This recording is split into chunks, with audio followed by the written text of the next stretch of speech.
This is the kickoff seminar for our semester of IRM seminars and machine learning seminars.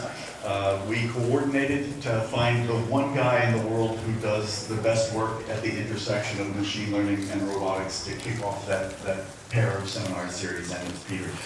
Pieter's at Berkeley. He's the director of the Robot Learning Lab.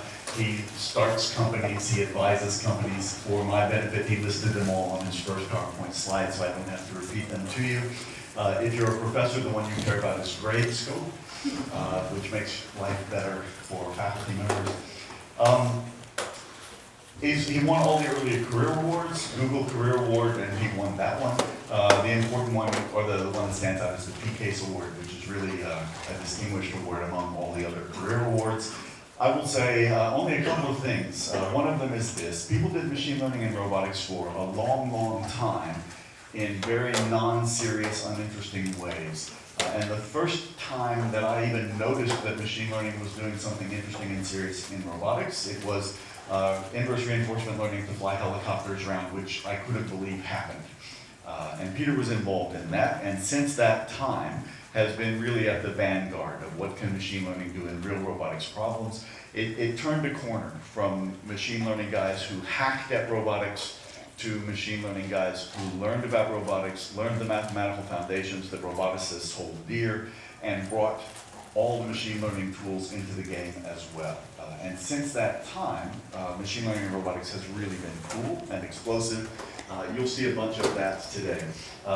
One last thing to say is, of all the different seminars and workshops that Pieter's been involved in, last year in 2017 at RSS, he organized New Frontiers for Deep Learning in Robotics with, among others, Pieter Corke, which I mentioned because Pieter Corke is the seminar speaker next week. It won't be here. It will be in the regular venue that I don't recall where it is. But don't come here. Look on the webpage. And that's all. Let's give a nice welcome to Pieter Abbeel.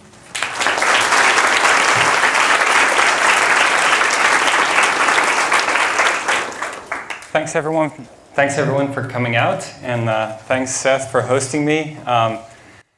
It's really nice to be hosted by Seth here. In that, when you start out, you can work as hard as you want, but it's really nice when some senior faculty are willing to give you advice and mentor you. And Seth was one of the first who was willing to give me a lot of great advice. So it's been really nice knowing him for the past 10 years as faculty now, and be hosted by Seth over here. So what I want to tell you about is learning to learn. But let me take a step back first. This is a lot of the motivation for the work that I've been doing in the last 10 years. It's a video from 2008, and it's showing a robot doing a lot of the chores that we wish robots could be doing for us. But there is a catch. And the catch is that this robot is being teleoperated. So every single motion is being puppeteered by Eric Berger, one of the students who built the robot, sitting inside a harness, orchestrating every detail. So it's actually more time consuming to do things this way than to do them with your own hands. But what it shows is that electrically, mechanically, this robot is ready. It's the AI that's missing. Now, with just the AI missing, maybe we're almost there, but at the same time, maybe we're not yet there because there's a lot of challenges in AI for robotics. And so what I want to do in this presentation is highlight some of these challenges, not all of them. I'm going to highlight the ones on the right, on the left, I guess depending how you're standing. I'm going to highlight one column showing what are some of the challenges there and some initial progress. But I think what's so exciting about this space is that a lot of the work is ahead of ourselves. And so a lot of things for you to work on in the future to make progress on this and make this first video a reality, to have it as an autonomous robot rather than a puppeteered robot. So let's start with fast reinforcement learning, just to make sure we're all on the same page. What is reinforcement learning? In reinforcement learning, there's an agent. The agent gets to observe the environment. Based on that, can choose an action. Then as a consequence, the environment and robot change, and this process repeats over and over and over. And the goal here is for the agent to somehow maximize against some objective called rewards. And so the objective is maximize expected reward, which for a self-driving car could be positive reward for reaching a destination, negative reward for an accident. For a cooking robot, could be positive reward for a good meal, maybe medium positive reward for a bad meal, and very negative reward for maybe setting your kitchen on fire. And so that's the overall framework here. And the hope is that we can build agents that do a good job at optimizing reward. And not just that, that we actually want to build systems that can automatically learn those agents. So you want the agent from its own interaction with the world, figure out how it needs to interact with the world to optimize this objective that you give it. This gives a lot of new challenges compared to supervised learning. In supervised learning, for every observation, somebody tells you what is the corresponding action to take or label to apply. In reinforcement learning, there's just the reward function giving you supervision. And you might get reward very sparsely. Maybe once every 100 decisions you make, some reward comes in or doesn't come in. And so the credit assignment problem is a problem of understanding what actions you took that led to the reward that you're getting right now, which actions might have been spurious or adverse to what you achieved.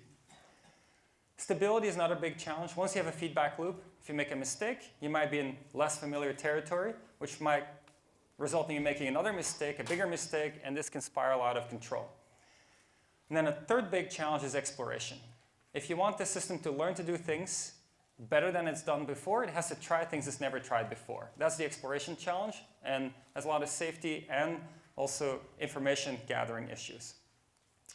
Now, despite these challenges, there's been a lot of progress. For example, there's a lot of work that's happened in showing that it's possible to have reinforcement learning algorithms that can train neural networks through their own trial and error to play a wide range of video games, in this case, Atari games. It's also been shown it's possible to reinforcement learn to play the classical game of Go at superhuman level. Similarly, for the game of Dota 2, which is a very popular video game, which I personally had never heard of until the research started, but a lot of people play it. And it was carefully chosen to be reflective of being a good challenge for AI. And so OpenAI in summer 2017 showed that reinforcement learning enabled an agent playing better than best human players in one-on-one in some restricted setting. Now this summer, they're trying to show it's also better than the best human 5-player teams, and actually the big contest is about to happen this coming week. But some preliminary results show that it actually seems to be working pretty well. And here's the first video where we kind of see learning in action. So what you expect in reinforcement learning is that initially it will not succeed because it doesn't know yet how to solve the problem. The neural network is randomly initialized, and that will mean that the robot just falls over. But it'll fall over in random different ways in different attempts. And from that, it'll tease apart when it fell over a little more slowly, favor that, update the parameters to favor that, repeat until finally, after many, many iterations, it has the right setting of the parameters to achieve high reward, which in this case is the further robot goes that way, the higher the reward, and the less impact with the ground, the higher the reward. Now, the beauty with a system like this is that you can run the exact same piece of code, put it in front of a new robot, and you can then train up a neural network to control this new robot. So you don't need to do the programming work to solve a new problem. You can reuse your programming work for every next problem you encounter. And in fact, the exact same code, this one is based on trust region policy optimization, can also be used to train a neural network to play Atari games. So it's a very general way of approaching problems. And for this one, the reward function is based on distance of the head of the robot to standing head height. The closer to standing head height, the better the reward. So sitting is better than lying on the ground, and standing up is even better than sitting. And it invents that over time, just from reward that's distance to standing head height. In fact, you can generalize this. You can train against many types of reward functions. In this case, the reward functions were obtained through motion capture. So we had humans in a motion capture environment do a bunch of different primitive motions, and then have it trained to automatically redo those motions. And you don't have to do it with humans. You can do this with animals too. So this is a simulated lion, and the controller underneath is a neural network that's been trained through reinforcement learning to have this lion run as fast as possible in the presence of perturbations. And so when you see the red arrow, what's happening is that it's being perturbed, and it's a feedback policy, so it can react to that. So the beauty here is that you can build animated movies or video games with realistic motions, and you don't have to design every frame along the way. You can just give the characters target locations, and then they'll run towards it as needed. You can do this with real robots. So here's a real robot, the PR2 robot built by Willow Garage. This is the one we have at Berkeley. Learning to stack a Lego block. It takes about 10 minutes to acquire the skill to stack the Lego block into that spot. And we've looked at it in the context of cars. So self-driving, of course, is a very big deal. Now, the big cars are a little dangerous to experiment with, especially for reinforcement learning, where you go through trial and error to get somewhere. So we did it with a smaller car that overnight navigates the hallways in Corke Hall at Berkeley, and in about 5 hours learns to navigate fairly reliably. This is the beginning of the learning, so it gets into a lot of collisions. But over time, as you fast forward through the night, it gets better and better at avoiding collisions and navigating the hallways. So here the input is the camera feed that we see on the left, and then it gets to control the steering angle and the velocity of the car. And here's another example I'd like to share with you. This is the NASA Super Bowl robot. It's a robot they designed for planetary exploration. You might wonder why this kind of robot. The motivation they have is that if you want to get somewhere, you want wheels typically, but then you're constrained by the size of your wheels. If you have something more like a sphere, you have a wheel in every direction, and so that might work better. Now, the tricky part is that it's harder to control these kind of wheels. And so they didn't have a good controller for this robot, but through reinforcement learning, in this case actually purely trained in simulation, it was possible to find a controller that can reliably roll the real robot at NASA. So it's fair to say there's a lot of success in reinforcement learning in the last few years. And here's the example for DQN, for Atari, even often achieving performance better than the best human players. So definitely there's some mastery achieved. But the question I want to ask now is, how good is the learning itself? So a study was done, and it was shown that on average, for double DQN, which is a very sample-efficient, state-of-the-art reinforcement learning algorithm, to achieve the same level of performance as the human achieves after 15 minutes will take the DeepRL algorithm 115 hours. So it's several orders of magnitude slower for the algorithm to learn something new than for the human to learn something new. So in practice, sample complexity is often the bottleneck to deploying reinforcement learning algorithms. So the question is, how can we bridge this gap? Our starting observation will be that the state-of-the-art algorithms are all fully general. That is, no matter what environment you define and put in front of them, they will, over time, be able to learn good performance in that environment. But the environments encountered in the real world are only a small subset of all mathematically definable environments. For example, in the real world, we always have our universe as physics, not any arbitrary physics. And so maybe if our algorithms were more attuned to that, they could learn more quickly. From an information theoretic point of view, one way to think of it is ultimately what does a reinforcement learning algorithm need to do? It needs to figure out what is the dynamics of the world I'm in, what's the reward function in the world I'm in, and then I need to optimize my behavior against that. And maybe if you have a good prior over possible dynamics and possible reward functions, then you can tease that information more out of your experience more quickly than if you have no prior and everything seems equally likely. Okay, so can we take that idea and somehow develop fast algorithms that take advantage of this, somehow have a built-in prior about what they are dealing with? Let's take a step back first. What is reinforcement learning? In reinforcement learning, we have an agent interacting with an environment. And underneath here, there is an algorithm that watches either a policy or a queue function interact with the environment. And as the policy interacts with the environment, the algorithm might update some parameters in the policy, and this repeats over and over and over. And so when you're environment A, the policy will get fine-tuned to environment A. When you're environment B, it gets fine-tuned to environment B, and so forth. But now if we take a step back and think about, well, how do we do this? Well, the policy gets learned, but the algorithm gets designed by humans. And actually, with many years of, even decades of designing these RL algorithms, still the algorithms we design are slow at learning compared to human learning. So maybe it's time to forego fully designing the algorithm and just let the entire agent be learned. So rather than just learning the policy, learn the entire agent. Why might we think this is possible? This goes back to our initial intuition, in that maybe if we can have a strong prior over what the world could be like, then a fast agent would take advantage of that. So we hope that maybe we can design something where we have a meta-learning algorithm, which is an algorithm that learns another learning algorithm, and that outputs a fast reinforcement learning agent based on having observed many environments in the past. That's the meta-learning process. Then after the meta-learning, we'll go to meta-testing, at which point this fast agent is interacting with new environments and hopefully can learn very quickly. Okay, how do we formalize this? Well, what does it mean to have an agent that learns quickly? To have an agent that learns quickly means to have an agent that, when dropped in a new environment M, getting to act for capital K trajectories, accumulating high reward.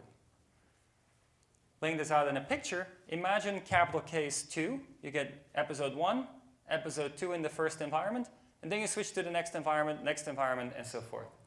And so an agent that is good at optimizing this objective is an agent that performs well from just 2 episodes in a single environment it's never been in before. And so if we can optimize this objective, we're in good shape.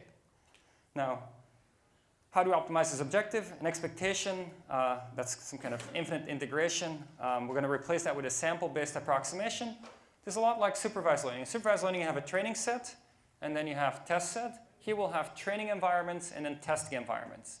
During meta-training, we train the agent to quickly adapt to the training environments, and then hopefully at testing time, it can quickly adapt to testing environments. We need to choose how to represent the agent. So it could be any parameterization really in this formulation so far. One choice to make it concrete would be to take a recurrent neural net. A recurrent neural net provides a generic computational architecture, has storage and compute, so we're not limiting the expressiveness of the agent. Different weights in the RNN will correspond to different prior over policies it's going to learn, and also different algorithm of how to update the policy. The updates to the policy will be living in the activations of the hidden units of the RNN. And what's beautiful about this objective is you can actually train this with standard reinforcement learning. Because this is a reinforcement learning objective, it's about training a recurrent neural net reinforcement learning system over a wide range of environments where you get a small set of experiences in each environment. So we'll bootstrap finding a fast agent by leveraging still human-designed slow RL algorithms. One place to test it would be bandits. The reason to test it with bandits is because it's an environment where humans have designed asymptotically optimal algorithms. A bandit problem is a problem where you're faced with a bunch of bandits. At any given time, you get to choose one of them. Each of them has a probability of payoff, and you don't know ahead of time the probabilities of payoff of the different ones. So you're supposed to try them out till you find ones that pay off more often, exploit that, and get high reward that way. Several asymptotically optimal algorithms exist, and that's what we're going to compare against. So if we can learn an algorithm that is just as good as the asymptotically optimal ones, then that means that we learned something good. It turns out that's the case. So Gittins indices are the best performing asymptotically optimal human-designed algorithm, and RL squared collects about just as much reward as the Gittins index approach. So this is a good proof of concept, but it's at the same time not that useful because we already have asymptotically optimal algorithms for bandits, and now we just have another way of obtaining that. Here's a harder problem. How to navigate a building you've never been in before. So the idea here is that the agent just gets a first-person view, so it gets a picture like the one shown on the left at any time, and gets to steer 2 degrees to the left, 2 degrees to the right, or keep going straight. It does not have access to the map. That's just shown for our reference, not accessible to the agent. And the hope would be that if you drop an agent in a new environment, that it would then somehow effectively explore that maze, find the destination, and then go there as quickly as possible. So if you do just random exploration in a new maze, this is what you get. And again, the agent does not have the map. It just has first-person view. But after you train the agent, that is, you train a recurrent neural net to be really good at collecting high reward when dropped in a new maze it's never been in before and getting to act there twice, this is what you get. And this is what you would hope for. This agent runs down hallways, looks for the destination. When it finally sees it, runs towards it, and when it gets dropped the second time, it remembers enough from the first drop to find the shortest path again directly to the destination. Now let's take a look at the learning of this recurrent neural net agent. So now we have an agent that's really fast at adapting to new environments. How easy is it to train this agent? So this is the meta-training curves. One thing about meta-learning in this context is that there is no train and test curves.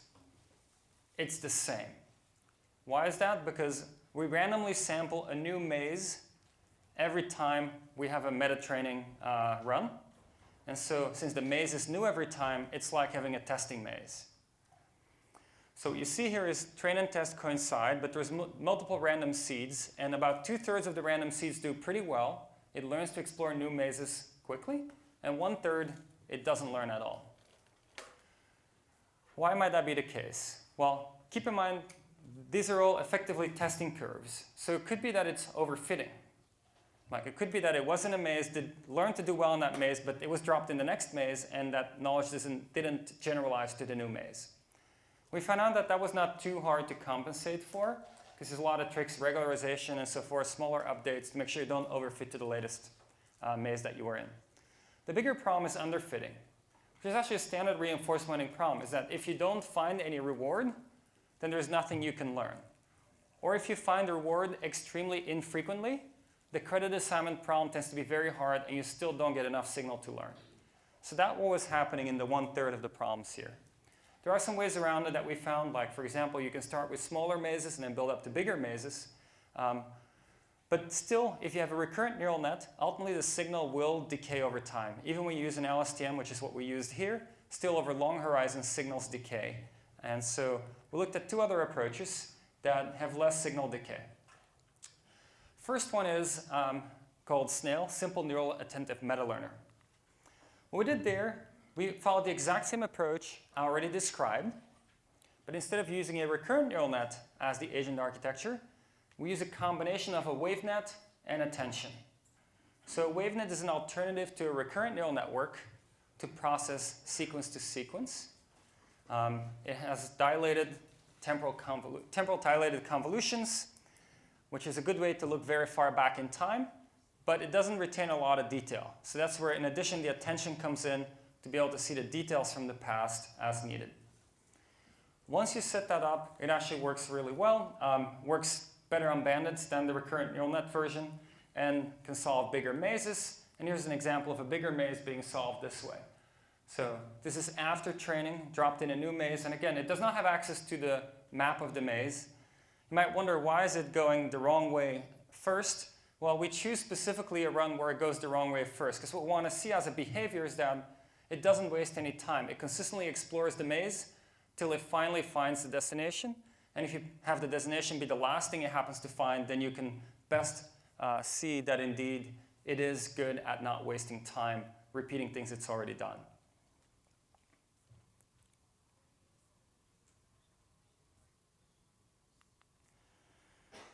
Okay, so what I now want to share with you is yet another way of tackling this problem. And it's not that I think one is better than the other. I think there is multiple parallel thrusts happening right now, and it's good to be aware of all of them to see what might work best in the future. Maybe it'll be a combination of them.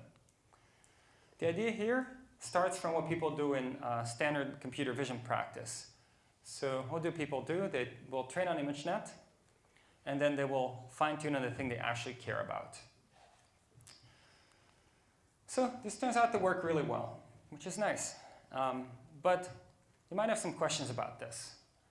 One question you might have is, how do you generalize this to behavior learning? Because this is very computer vision specific. Another question you could have is, well, maybe you kind of count on being lucky here. You train on one thing and hope it still generalizes to some other thing in the future. But that's kind of just hoping that things will work rather than fundamentally ensuring things will work. Can we more fundamentally ensure things will work and have an approach that's more general than just for image recognition?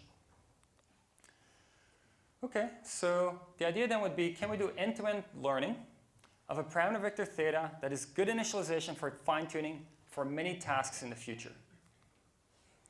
So what does it mean to be fine-tuning? Well, it means that you have pre-trained parameters, and then you get some new data. You do a gradient update based on the new data. You get a fine-tuned parameter vector. And you then hope that a fine-tuned parameter vector will do well. How can we end-to-end learn such a good parameter vector theta such that it's ready for a fine-tuning step? Well, one way to do this is to look at a family of tasks and say that for a family of tasks, for each member I in that set of tasks, I want it to be the case that after one fine-tuning step, I do well. So imagine you're in a supervised learning setting. What you would do is you'd say, I have many supervised learning tasks. I want the same neural net to kind of solve all of them, but not the same parameter vector. But I want to pre-train it to be ready to solve any one of them. And so the pre-trained parameter vector theta sits over here.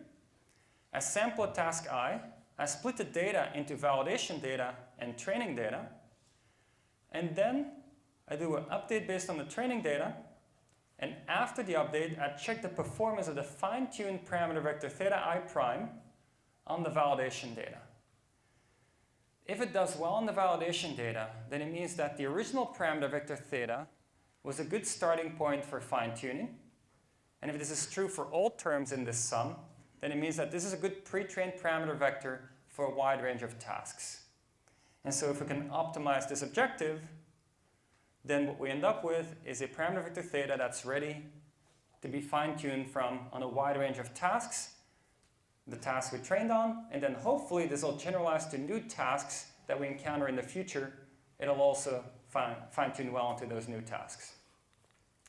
Pictorially, what it means is that there's some parameter vector space, and what we're trying to find is a parameter vector theta that is such that with one fine-tuning step, you can jump onto the correct or a really good parameter vector for new tasks that you encounter in the future. Turns out this gives competitive performance compared to RL squared and Snail on the bandits problem, on controlling these cheetah and ant robots. And there's actually a theorem that shows that this is fully general. So you might think this approach relies on a gradient step as the update. Like the only way you incorporate future data is through a gradient step, whereas a recurrent neural net or a wave net could do any kind of processing on that data. But it turns out you can prove that this is still fully general, and the intuition here is that you are training it. And while you're training it, you're already telling it that all it's going to get to do is a gradient step.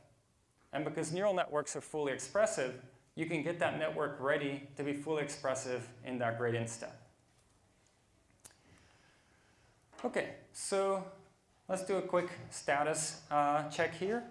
We looked at a maximally general approach, which is learn a recurrent neural net or a wavenet-like system, which can process past data in any possible way to decide what to do next. We looked at a gradient-based approach where we pre-train to hopefully have a representation that's ready for fine-tuning. There's a third alternative, which I want to briefly highlight. And again, it's not that I think one is better than the other. I think all of them are promising at this point, which is to learn the loss function.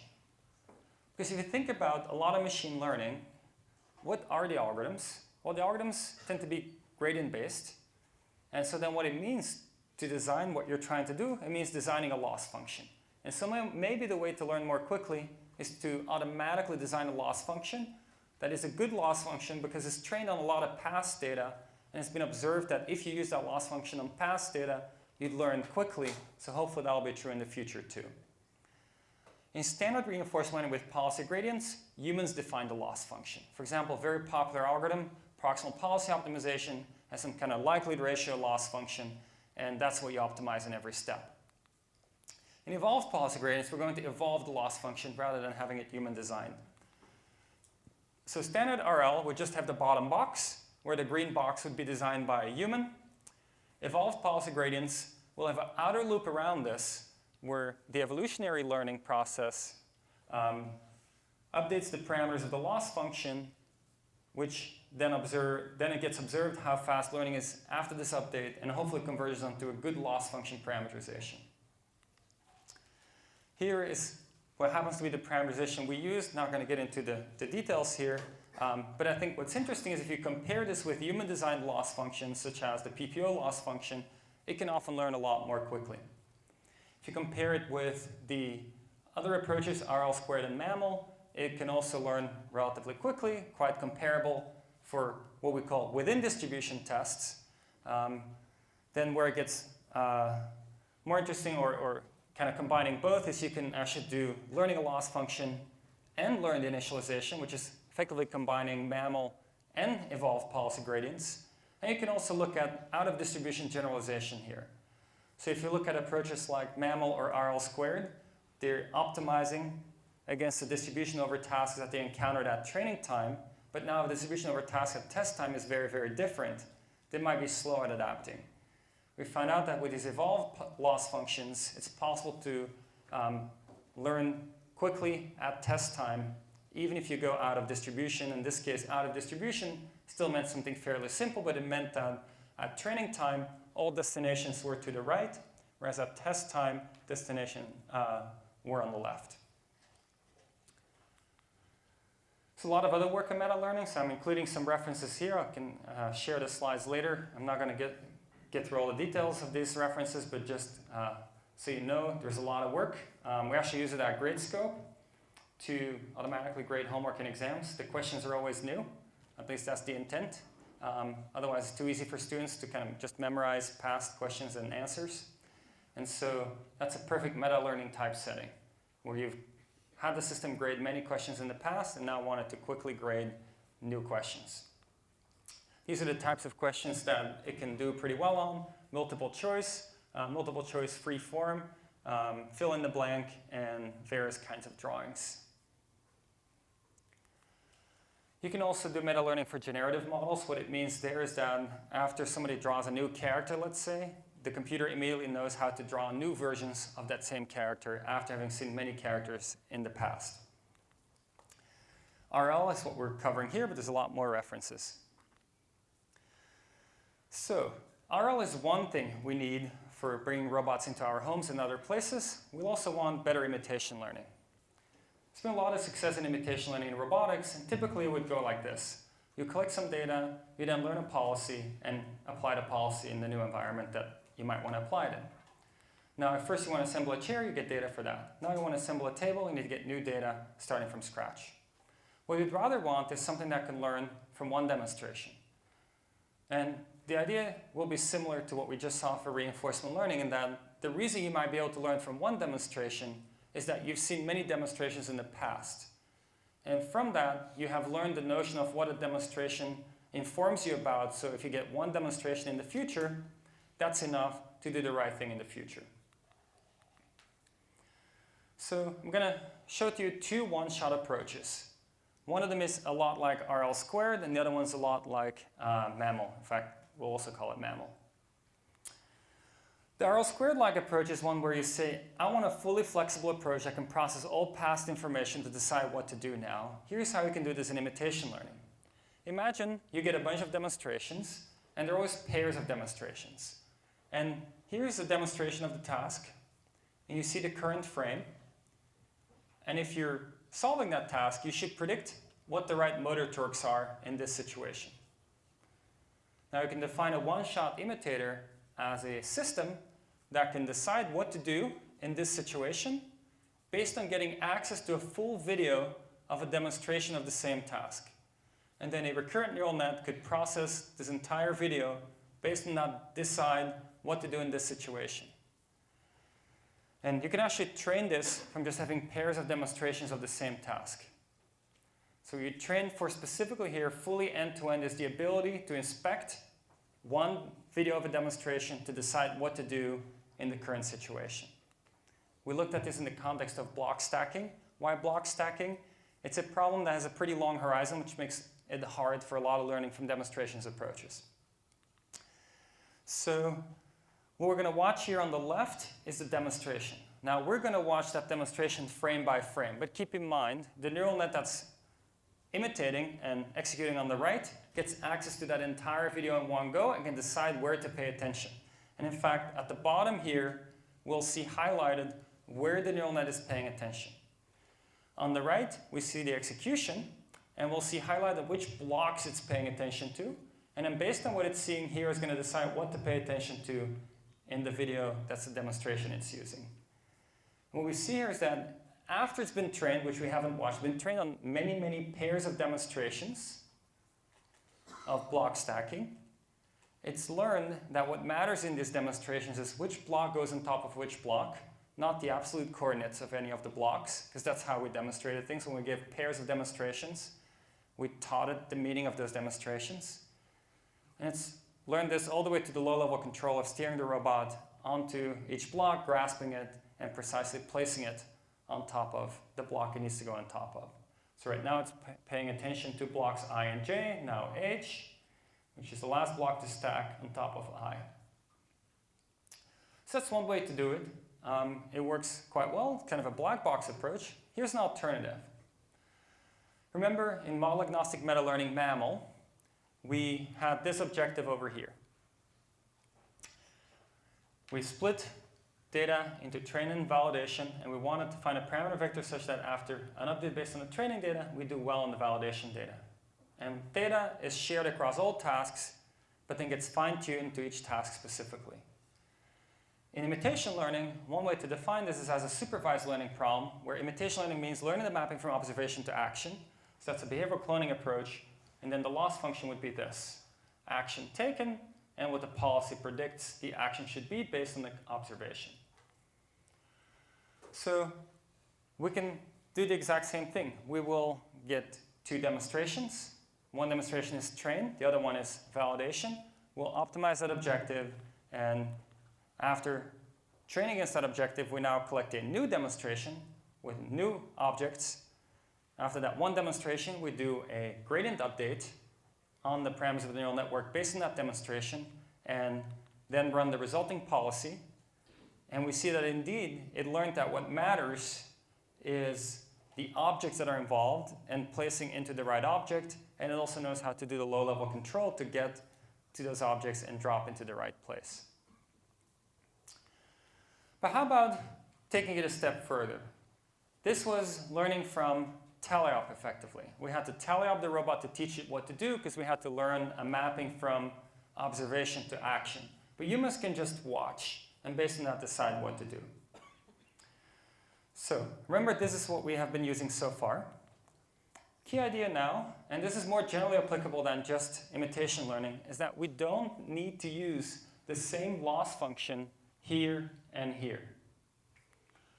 So the validation loss, which is our second demonstration, we're going to keep the same. We're still going to add meta-training time, provide tally-op demonstrations of what's supposed to happen. Because that's the way we know what actions were right. But the training loss, we're going to replace by predicting the next observation. The training loss is the one we use later on. And so what this means is that after meta-training has completed, all we need anymore is videos. And we can just adapt based on the video to the new situation. Let's put this into pictures. The way we do this is you have an observation coming into the neural network. Then there's a split. You have a policy, choosing actions, and a next frame predictor here. And so the validation loss lives over there, and the training loss lives at the bottom. And so what we did hope for is that by doing an update on this loss and changing the parameters in this part of the neural network, that would be enough to then also get the right behavior coming out this other head.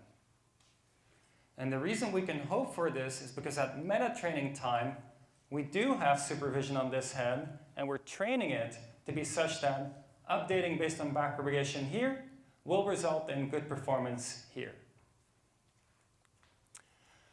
Turns out there's a little extra trick we have to play to make this work in practice.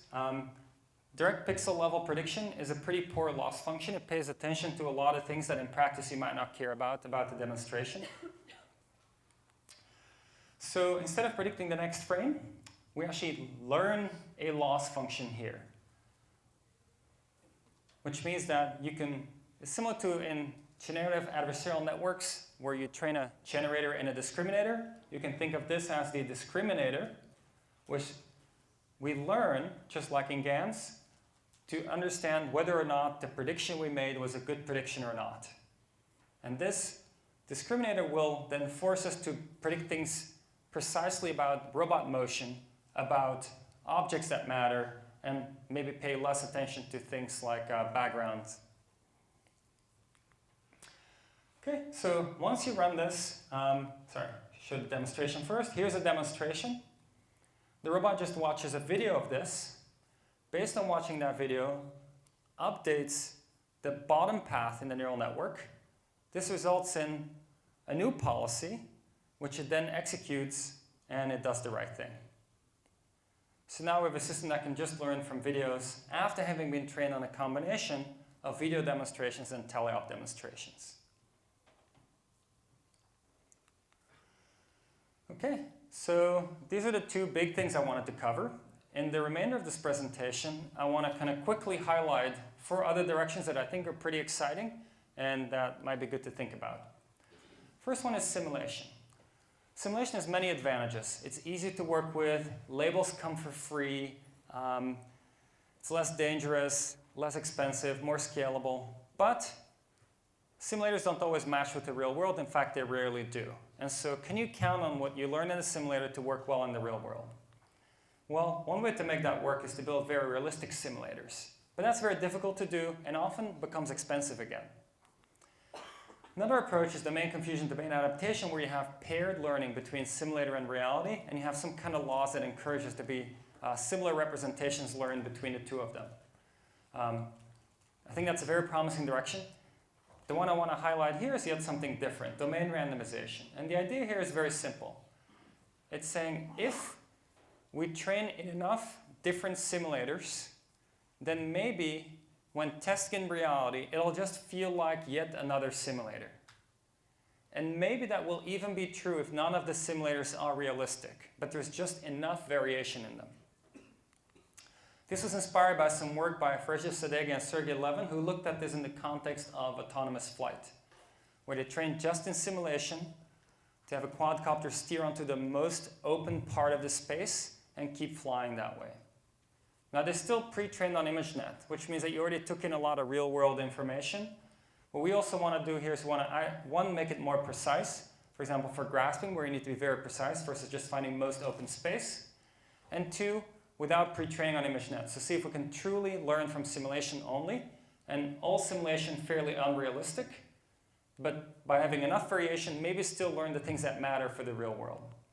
Turns out it's possible. So vertical axis here is localization error of an object that we want to find. And we see that it goes down with the number of all simulated training examples. It goes down to the kind of 1 to 2 centimeter accuracy level that is typical if you carefully calibrate a robot. More textures is better, so more variation is better for this to work. And here's a comparison when you train on ImageNet first versus not. And it shows that pre-train on ImageNet only helps you in the very beginning, but ultimately it doesn't give you an advantage in this environment. We then looked at going beyond localization and looked at grasping. What's the challenge in training something for grasping in simulation? The challenge is that you need to have objects to grasp. And 3D scanning of objects is very tedious, very time-consuming. There are some databases, but still only thousands of objects, not millions. And a lot of deep learning requires millions, if not billions, of examples. So how do you get to much larger training sets? Well, one way to do it is you take existing objects, you just slice them into pieces and randomly recombine them to make a new object. And that way you can start generating infinitely many objects. I'm going to skip over the numbers here, but what you're able to do with that is train purely in simulation, and then this robot now, never having seen anything in the real world, is able to reliably decide where to go grasp a real-world object. And I'm not saying this works 100% of the time, but this works surprisingly well for having never trained at all in the real world, and the simulated objects are all fairly random. And I should take this a step further. Full hand manipulation. So there's a project at OpenAI where the question was, if you want to do something like full hand manipulation, which is really hard to simulate because contact forces tend to be one of the most difficult things to simulate, and with full hand manipulation, there's a lot of contact forces at play. So you're not going to want to count on the fact that your simulator will actually capture the real world, but can you play the same trick? Can you have many, many randomized versions of your simulator, but then not do the naive thing? The naive thing is to then say, okay, I'm going to train something that just works on all randomized versions of simulation. That's the robust control strategy. Turns out that doesn't work because you need to really adapt to the world that you're in. You can't learn something that's so general that it works for every possible world. So what you train here is a recurrent neural network that adapts to what it has just experienced to make the right decisions in the current world it's in. After having done that in many simulated environments, then deploy it in the real world. So what we see here on the bottom right is the target orientation. And on the left, we see the robot in action, trying to reorient the cube to match the target orientation.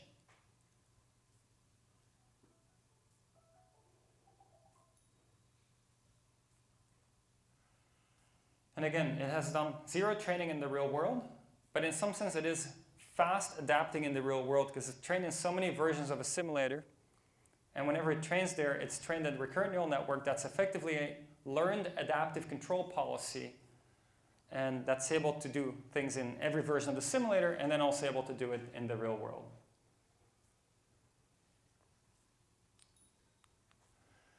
Here's another idea I want to highlight, lifelong learning. So if you look at machine learning, the prevailing paradigm is you train and then you deploy.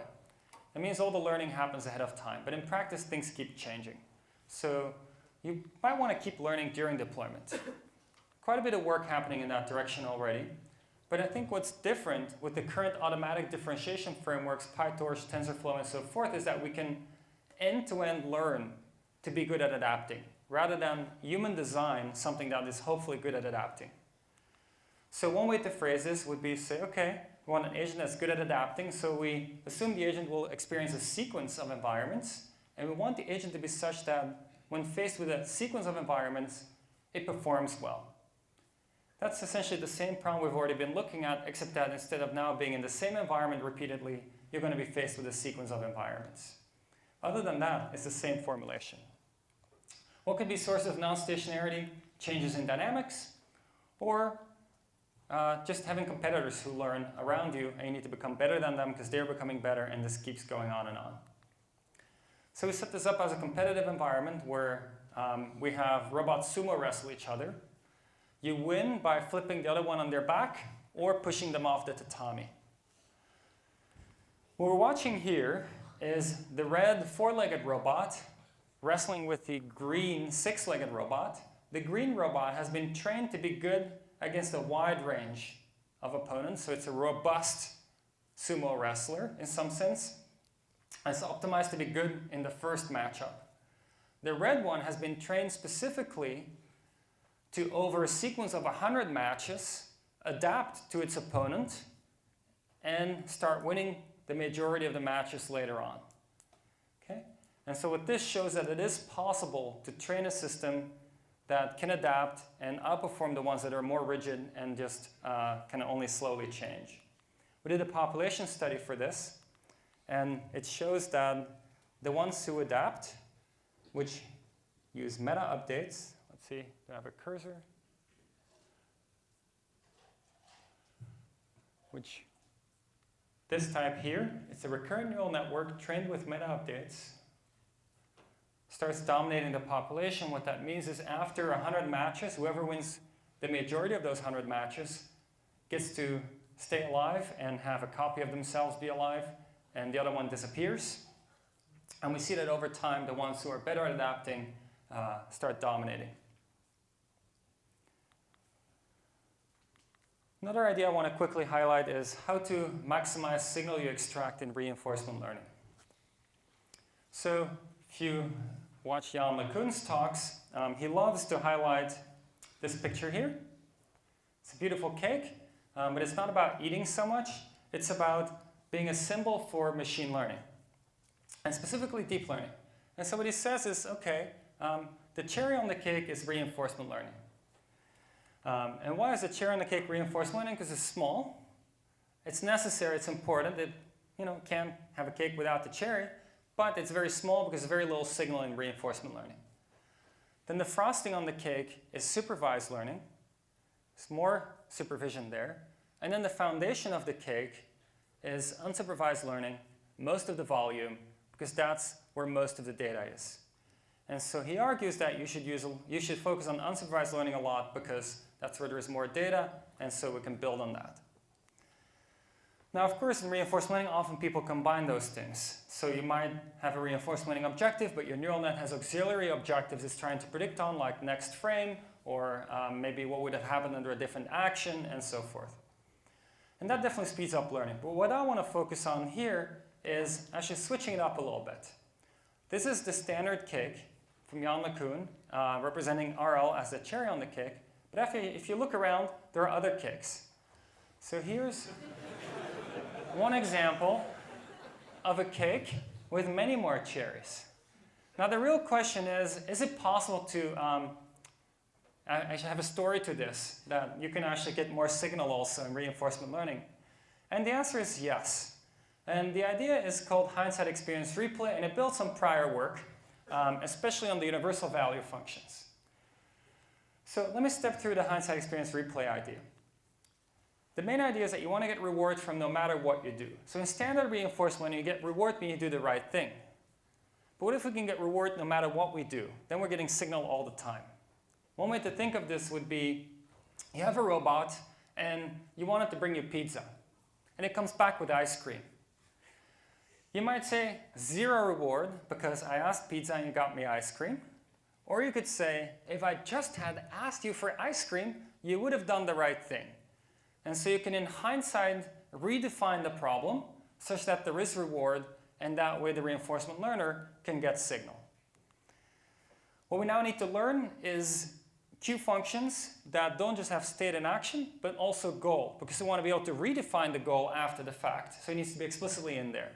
That's called the universal Q function. A standard replay buffer would have this information and would do replay based on this objective. This is a standard Q learning objective. What we're going to do now is replace the goals we had at execution time with hindsight goals and reward corresponding to it, such that we get non-zero signal.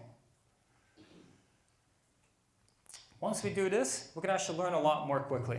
So yeah, let's take a look at the learning curves here. So we see that for a task of pushing, the 2 hindsight experience replay curves are much, much faster than the ones that don't use it. Same for sliding and same for pick and place. And so the only difference between the approaches here is whether or not you use the hindsight infusion of information. If you had just had this goal, you would have succeeded. Last one I want to touch upon is learning representations for behavior. This one I was a little ambitious. Actually took an entire 1-hour talk and put all the slides into this section. Not sure how much time we would have left when we get here. Clearly, we don't have an entire talk's worth of time left. So I'm going to skip over a few things, forgive me, but the slides will be shared. I'm going to focus on the last one here. A few slides to skip through.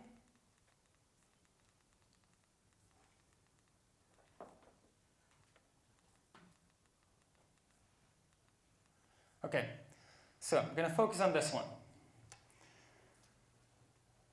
The previous 2 look at how to learn representations that are good for behavior, rather than just representations that might be good for image recognition. In this one, we're going to specifically look at learning representations that might be good for reuse in the future. The intuition here is that when you're in a new situation, you remember what you did in the past and what was successful then, and you might reuse some of that to explore more quickly in the new situation. That's what we're after here. More efficient exploration in new situations. So if you look at classical representation learning, you would learn a representation that embeds your observation into effectively state. If you had access to state, you might not even do representation learning in the classical representation learning sense, because the state is your representation you're often after. But maybe that's not entirely true. Maybe what we also care about is representations of behaviors and trajectories. This might help you with exploration. Remember, exploration is often done by just randomly perturbing actions or randomly perturbing weights in a neural network. But what if we could explore in a more meaningful way? So imagine you have this ant robot, and this is a toy example to study this in. It's not a final thing you'd want, but let's say this robot always starts here, and the destination is always going to be on this semicircle, but it can't see where the destination is. It has to go there and then can experience reward and know that it went to the destination. Now what you'd want is that this robot would learn that there is a type of behavior that matters, which is going to that semicircle and then checking where the reward is. And then also, once it's found the reward, to zone in on that and keep going there. Same for this push a robot on the right. What if always the task is about pushing one of the blocks into the destination, but it doesn't know ahead of time which one is the right one. It only knows once it's in the destination, it's getting reward. Then, if it's faced with a new situation, it should not be taking random actions. That's a very slow way to explore.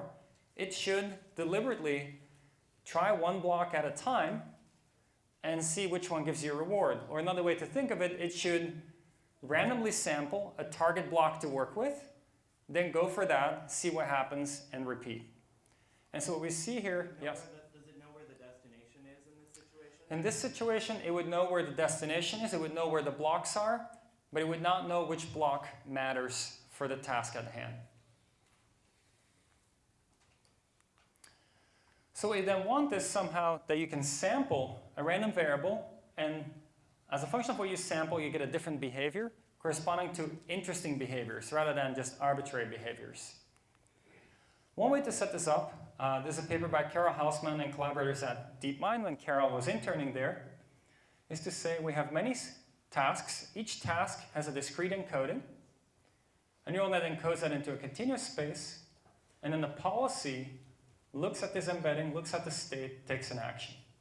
You train on many, many tasks, and after you train on many, many tasks, then you hope that in the future, assuming there's high mutual information between this variable here and trajectories experienced, that in the future you can sample Z when you're faced with a new task for which you don't have a task ID. You sample Z, and if you repeatedly sample Z, you get repeatedly different interesting behaviors, and hopefully one of them is the right one, and you can zone in onto that. Another way to do it is this more end-to-end. Because what we want is the capability to zone in the right thing quickly. So end-to-end formulation would be something like this. A policy takes in a state and a latent variable. Latent variable gets sampled at the beginning of the episode, and then policy executes. And we want it to be the case that if you, let's say, get to sample that latent variable 20 times, get 20 rollouts, then do a policy gradient update, the result would be that you propagate back into the parameters mu and sigma squared that define how you sample latent variable, and that you get good parameters here, so that next time you sample a good Z, and you get high reward on the task. So end-to-end learning here means that you need both good exploration in the first 20 rollouts that you would do, as well as good way of zoning in on the right Z for collecting reward. Turns out that's possible, and you can solve these tasks quite effectively this way. So there's the and going to the semicircle, wheeled locomotion, and pushing blocks into goals. Here are the behaviors at the bottom that you get corresponding to different samples of Z, showing that a different Z gives you a different behavior. And this is very different from the behaviors you would get from just doing random action type exploration. So a recap so far is that there's kind of two ways and kind of learn on many tasks and then reuse on a future task, hopefully, or end-to-end train a latent input. But how about doing this completely unsupervised? Because that's maybe what you really want. You don't want to have to define many tasks ahead of time and then learn on that, but just learn skills on your own. There's about 4 papers I want to mention here that do this. And the idea here is that you would maybe have a discrete variable, maybe a continuous variable. You have a trajectory as a result of all this, and you would optimize according to different papers, different mutual informations. The idea here overall is that what you want to be the case, high mutual information means that you need to have high entropy in those variables, otherwise the mutual information cannot be high between them. So that means you need to have a high entropy over trajectories. But you also need it to be the case that that latent variable nicely tells you something about the trajectory you're going to experience. So what that means here is that if you optimize any of these objectives, you optimize for a wide range of behaviors coming out, while also having the ability to specify a behavior by choosing Z. Once you have that, then you can reuse that choice of Z in the future as your way of exploring rather than random actions. Here are some of the behaviors for different choices of Z for one of those 4 papers. And you see that indeed it discovers 4 very distinct modes. This is 4 out of maybe 20 or 30, so handpicked 4 that are quite representative and distinct, but it shows that it is possible to learn really distinct behaviors and index into them as desired. Okay, so I think there's a lot of challenges ahead, very exciting things to do. I think it's also the case that some things we can already do. So one of the things we did recently is I started a company where we're actually putting a lot of these things into practice for manufacturing and logistics. If that's something you're interested in, feel free to contact me. We're essentially putting modern AI into automation in logistics and manufacturing. But what I want to do in the last couple of minutes here is take a step back again on the research side of things. So you look at this, a lot of opportunities of doing a lot of research. But the recurring theme in what I've highlighted here is what I would call meta-learning. And it's about discovering algorithms by writing a computer program that discovers the algorithms rather than a human designing all the details of the algorithms. Requires more compute, but we continue to get more compute. And so what we've seen in different spaces is a trend to more and more compute and more data. So here's computer vision. Used to hard code things on one image to do edge detection. Then had some image features and Caltech 101, then Pascal, then ImageNet. And the further we go up here, the more interesting, the more realistic the problem settings. And the further we need to go to the right to get solutions. And the further to the right also means the more and more compute, the more data we use. And the type of approach changes from more hard-coded on the left to less and less hard-coded on the right. Learning to learn, living on the right. We've seen something similar in reinforcement learning and control, where it used to be you hard-code controllers for the problem you care about, then you start using optimal control, maybe with some function approximation, then you start learning even more and more, and trending towards even learning the algorithm that learns. This will require more and more compute. You might wonder, are we getting this? Moore's law, every 3 years we get twice the compute by shrinking the size of transistors. But actually we'll get even more than that. These startups, and some of them are not startups, established companies, they seem to think that existing GPUs and CPUs don't lay out transistors the way that's optimal for neural net compute, and that if you lay them out with neural net compute in mind, you might be able to get about 100 to 1,000x improvement in compute you get out of the same chip size with the same transistor sizes. So this would be a one-time big leap forward of 100 to 1,000x, which is pretty significant given Moore's law only lets us double every 3 years. Then if you go 1,000x, that would mean effectively 30 years of Moore's law, if that's successful. You might wonder, how far are we? If you look at biology, Fly has 100,000 neurons. AlexNet, the big one from Jeff Hinton's lab, first ImageNet result with deep learning, 650,000 neurons. So what that shows is that, well, a lot of people would say Fly is smarter than AlexNet. So assuming you think Fly is smarter than AlexNet because it lives a pretty complex life, then effectively what you're saying is that the neural nets we've designed so far are pretty naive compared to the ones nature has designed for us. And so a lot of opportunity to do better. Mouse has a bigger brain though, 100 million neurons, and humans have even bigger brains, 100 billion neurons. So if we think one synapse can send a signal once per second or not send that signal, you get one floating point operation per second per synapse. So if you're maybe a lucky human and you're in this side of the range, you would get about a petaflop of compute available to you.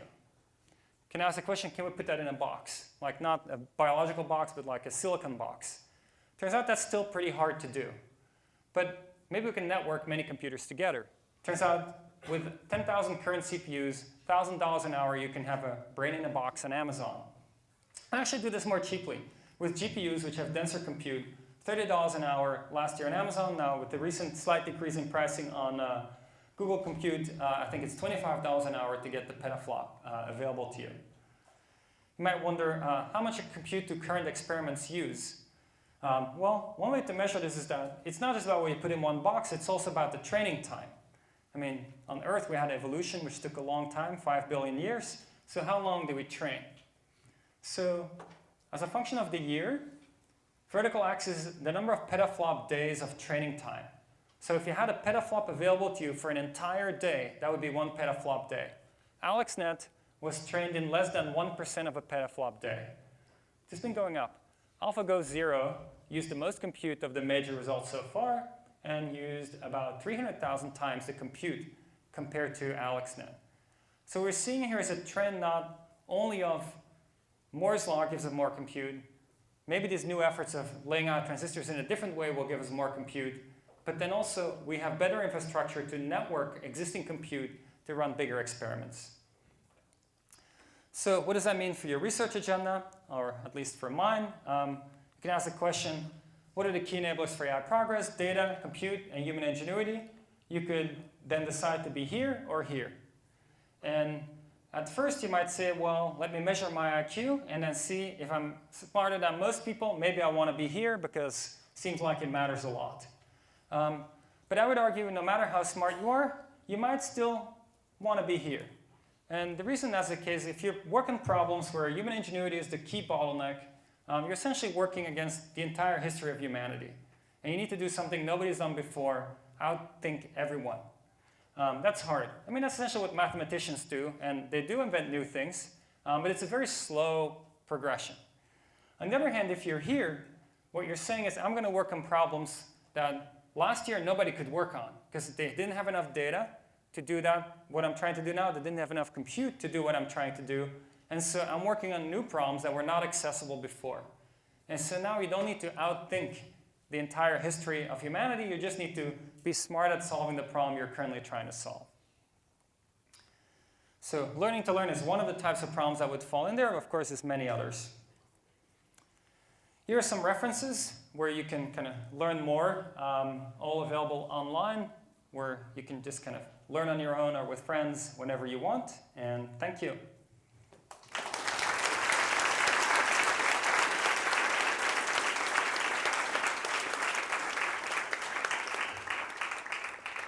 We have time for some questions. The thing I want to add first, I neglected to say in the introduction of Pieter that in addition to all this research stuff, he's an educator. If you want to learn about these things, go to his website, click some links, and you will learn a lot in a short period of time. Now, who has questions for Pieter? Yes. Okay, so in the fast learning side of the project, you wanted to learn again prior so that you don't need much data later on. How much data do you need to learn that good prior, and is that reasonable compared to like people to learn a good prior? Yeah, so the question is about when you do meta-learning, what are the data needs of the meta-learning? So it's not clear how to compare this with people, because people, maybe you say it's 5 billion years of evolution, and then that's a lot over many, many people in parallel. It's definitely the case that meta-learning does not, at this point, reduce your data needs overall. Like, if you want to solve just one problem, you would still be better off to just collect data just focused on that one problem and train for that one problem. Where it would help is if you know you want to solve a wide range of problems in the future, and you want to, ahead of time, collect a lot of data, but learn quickly in the future. So I don't know the statistics anymore for the reinforcement learning ones, how much data was needed. For the image classification ones, the typical kind of simple benchmark is omniglot, where there's a bunch of handwritten characters. I believe there's about 1,600 handwritten characters. And for each handwritten character type of the 1,600 is 200 images of somebody who wrote that character. And those 200 images, of course, will have variation, and that's the whole point. And so the typical setting would be you would train, I believe, on 1,200 out of 1,600 character types, 200 images of each. And then after doing that, you would just get one example of maybe 5 new ones and be able to adapt almost like from that one example, get to something like 98, 99% classification accuracy on that new character type that you hadn't seen before. So that's one way of putting a number on it, but I think it is a very interesting question. One is, how much data do you need? Another one is, might it in some sense lead to faster learning? Because you could imagine that if you are meta-learning, even if all you cared about was supervised learning, when you're meta-learning, you're slightly changing your objective. And you're saying, I'm trying to get as much information from this current data as possible so I can learn more quickly in the future. So might it be the case that maybe that's also better in regular learning, that you say, as I go through my data, if I have in mind that it's not about updating to this current data point, but I want to be ready to learn on this data as quickly as possible as I go along, that's a very interesting question that I don't have an answer to, but it seems like in principle, there should be opportunity to leverage that and ultimately need less data, even though it's not the case right now. Thank you. Yes? Hey, Peter, thank you for the talk. So my question is, think there's a set of robotic learning tasks, kind of like the ImageNet, where if we just train for that diverse set of tasks, then given a new task, we'll be able to quickly generalize, or do you think that's not even possible for? Yeah, so the question is about, can we define a set of tasks? Because in some sense, what we've done so far in what I presented is we've essentially done the counterpart of AlexNet in some sense, but not ImageNet, right? We've done, or maybe we've done the counterpart of LaNet, but not AlexNet because we don't have the ImageNet yet. And how do we construct the ImageNet for robotics? Good question. I think one place to look definitely is manipulation, where you can define a wide range of tasks by just presenting new objects to the robot. A lot of manipulation tasks are pick and place. So if you think about just pick, place, push, pull, you might already get pretty far. In addition to that, you maybe have some kind of assemble, and you have a wide range of objects on which you do that. There is more though. There's things like stacking. So this, yeah, the tricky part is also that the simulators are not that precise. Now maybe you don't care because you're going to domain randomize anyway on the simulators and it'll adapt to the real world just fine. Hard to say. The other thing is that even when you do this, it's really hard to even define each one of those tasks. So I think one way to do it is to just go all out and define all the tasks. Another way to do it would be to get closer to the work at the end, which is see if you can have it automatically discover tasks. So you could imagine that, let's say, rather than defining every task by hand, you would say, these robots live in an environment. And in the environment, they have to compete. And if you set up the environment cleverly, then success in that competition means that you manipulate objects in creative ways and that you're forced to invent a lot of skills to be able to compete. Now, naturally, that's in some sense what happened with humans, in that our skills today are, I mean, our brains might not be that different from brains like 10,000 years ago, but we do wildly different things because we have to. Like if all we do today is go hunt and fish, then typically we don't get the recognition we desire, and we're kind of built in to want to get some recognition and status in society. And so then now we need to do all these other things like going to school. Because that's what now is needed, and 10,000 years ago, nobody was doing. And so maybe if you set up the environment right, you can get very far. But now you have another meta loop. You have the learning to learn, and then you have the environment in which this is all happening, and it might be a very slow process. Yeah, I know Chelsea's been trying to build a set of environments with some students, but I don't think it's anywhere near fully finished or as complete as, let's say, ImageNet. Frank? Meta research question. Pertaining to your slide here, because big companies have access to large compute, large data, and they're recruiting a whole lot of smart people. Like you.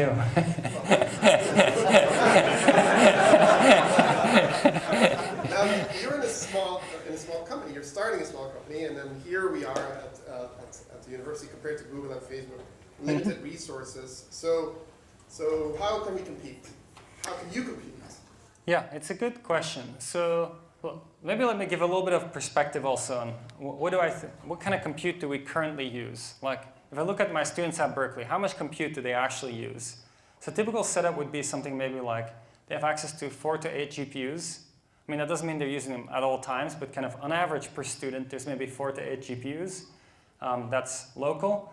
And then we write proposals to Amazon and Google for cloud compute credits, which usually ends up being per student maybe like $25,000 per year, so $2,000 per month per student of compute, which is not massive, but it's actually quite a bit. You can do quite a bit with $2,000 of compute per month, and separately from that, 4 to 8 GPUs.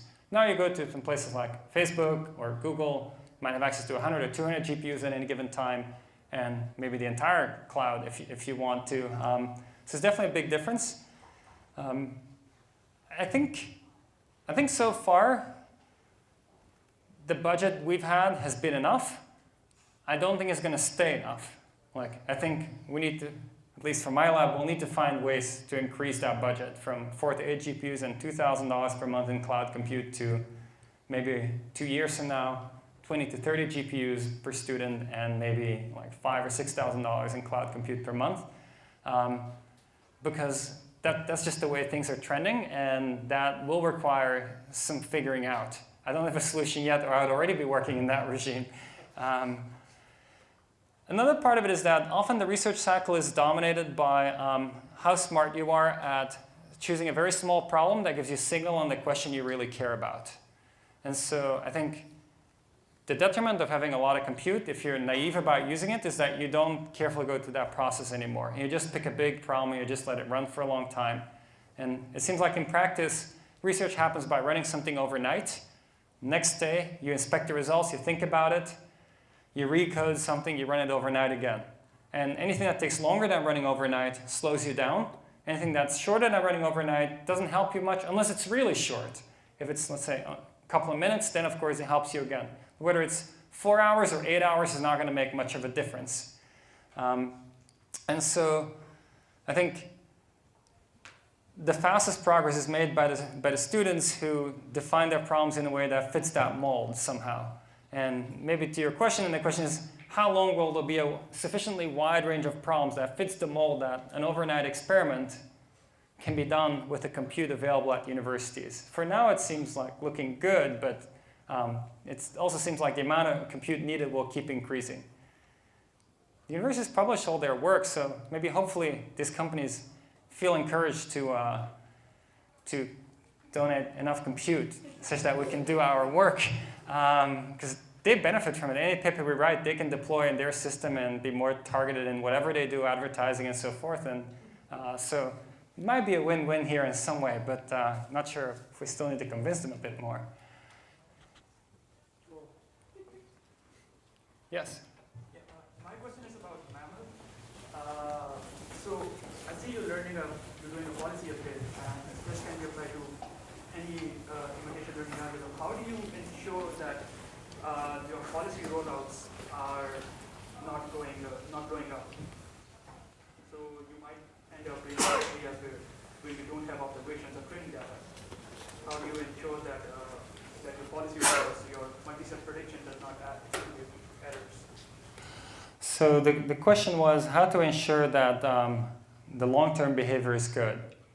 So there's a few parts to the answer. One is in reinforcement learning, you're already at meta-training time learning to update such that you get good long-term behavior, because the outer loss will be a reward function-based loss, not an imitation loss. Now, if your outer loss is an imitation loss, you start getting exactly the issues you're talking about. So then you need to be careful about what you do with your outer loss. If your outer loss is as naive as one-step predictions, then you might just not do well on longer-term behaviors. So you might have to adjust the outer loss. The inner loss might still just remain one-step predictions because you're training for whatever you use as your inner loss to be sufficient to get what you want. And so one way to look at that would be then to say I'm having an inner loss that's still pure imitation, and the outer loss would be maybe a combination of imitation as well as some longer-term prediction being correct, or some reward function being optimized correctly in the outer loop. It's a little harder to set up, because it's much easier to have just a supervised loss on the outside than something like that. But I think it should be feasible and would then account for what you're worried about and which you're rightfully worried about in a wide range of problems when you're doing just one-step-based imitation. Question here? Yeah. So congratulations on your success in that 2 benchmarks. I was wondering what are some of the main obstacles to pursue more intelligent agents to perform well in even more complicated gaming environments, such as like the full game setup of like a game of Dota 2 or like a more complicated game such as like StarCraft 2. Yeah, so I think first I should say I've personally not been involved in the Dota 2 project, even though I've been at OpenAI for a lot of the duration of that project. That's not the one I was involved in, so credit has to go to the team that did that, not me. But looking at what's happening there, I think what's most interesting about it is that it shows that a big recurrent neural network and an algorithm we already have, proximal policy optimization, running it for long enough leads to solving problems that seemingly might not be solvable that way until somebody ran the experiment and showed that it is possible. I don't think anybody would have necessarily be willing to put all their money, or even a large fraction of their money on, oh, all we need is a big enough network and PPO, and it's going to play human-level Dota 2. So I think that's a very interesting finding. I think there's questions there. To which extreme can you take that? Like if you had even more compute and try to solve bigger problems, StarCraft is often considered more complex in some way. Though I'm personally, I've never played Dota 2 or StarCraft, so I kind of don't understand the subtleties and the differences. Can you just scale it up 100-fold, and will it just work? It's an interesting question. At the same time, it's a question, can we do something smarter that doesn't require a ridiculous amount of compute to solve this problem? I think for some of these problems, then it's interesting to try to choose smaller ones so we can experiment more quickly. So if you look at robotic manipulation, tasks are pretty short horizon but still complex. You need to stack some blocks. You need to assemble something. You already have multiple phases in the process where things can break down. And learning those things might be a faster turnaround thing than yet looking at a bigger game to try to discover more complex behavior. The one I'm maybe most bullish on is competitive environments, where you would have very simple environments, but would look for discovery of complex behaviors because you have to compete. Have you had enough? Say it again? Have you had enough? I mean, I don't know what the timing is here. So we might be out of time, I realize that. Until people are at the door, you can answer questions as long as you like, or I'll rescue you whenever you like. Also, some people might feel uncomfortable walking out while it's still going on. So let's maybe take two more questions and then wrap it up. Here and then there for the last one. Great presentation. Two quick questions, though. They went to the same place. Sorry about your question is. They're going to be really quick.